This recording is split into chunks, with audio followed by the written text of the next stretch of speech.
And so I'm talking about money today, talking about finances. Not that that's the only way to be obedient, but that's how I'm going to talk about it today.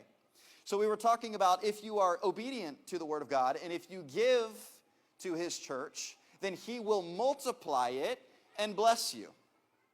Now, this is something that we find in the Word of God. This is something that we find throughout all of His creation. I've talked about before that God has given each one of us a seed. In fact, multiple seeds. Everything that you have is a seed. All of the money that you have is a seed. The shoes that you wear, the clothes that you wear, the house that you live in, the car that you drive. It is all a seed, a gift provided to you by God that can be used towards your purpose for the kingdom.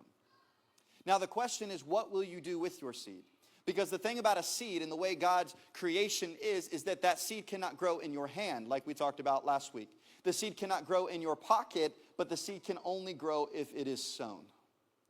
And so when we sow the seed, it is at that time that we see God's multiplication power happen. I know we're out of the season, really the fall season in the pumpkins, but if you think about one pumpkin seed and you sow that into good soil, that pumpkin seed is going to grow and it's going to produce a pumpkin, if not multiple pumpkins. And inside of that pumpkin, you will find a multiplication of seeds. This is part of God's creation. And so as I was talking with my friend about this, my problem that I was running into was we know that it is true that if we are obedient to God and that if we give generously as we are commanded to do, that God will multiply it and that God will reward you.